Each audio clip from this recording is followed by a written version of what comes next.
Brian, ano-ano mga lugar dyan sa Bicol yung pinakamaraming naapektuhan ng habagat? Yes, Bernard, magandang tanghali. Sa probinsya ng Albay, ang nakapagtala ng may pinakamaraming pamilyang naapektuhan ng patuloy na nararanasang pag-ulan dito sa rehiyon ng Bicol. Bernard, aabot sa mahigit 28,000 na pamilya o katumbas ng 140 individual o 140,000 individual ang apektado sa mga bayan ng Tamaco, Covellar, Libon, Upas at Pulangi. Kasunod naman ang probinsya ng Camarines Sur sa may pinakamaraming naapektuhang pamilya kung saan aabot sa 25,000 pamilya. Sumunod ang Camarines Norte, Catanduanes, Sorsogon at Masbate. Sa pinakabagong ulat ng Office of Civil Defense 5 sa lalawigan din ng Albay, naitala ang pinakamaraming displaced families kung saan umabot ito ng 155 na pamilya. Dahil dito nag-umpisa ng mamahagi ang Department of Social Welfare and Development o DSWD Bicol ng mga family food packs sa mga apektadong pamilya simula kahapon.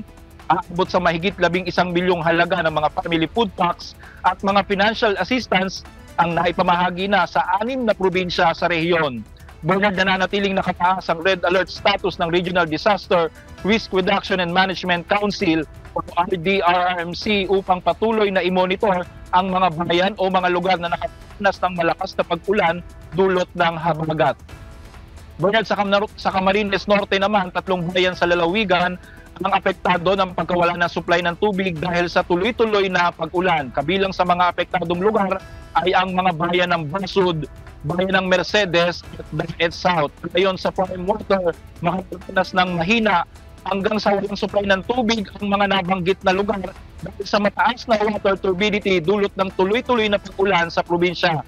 Wala pang inilalabas na abiso, Bernard, kung kailan posibleng bumalik sa normal ang supply ng tubig dahil sa hanggang ngayon ay nakaranas pa rin ng manakanakang pag-ulan sa hangin ang buong lalawigan ng Cam Norte. Dahil dito, pinapayuhan ng mga residente sa mga apektadong lugar na mag-ipon ng tubig para sa mga susunod na araw.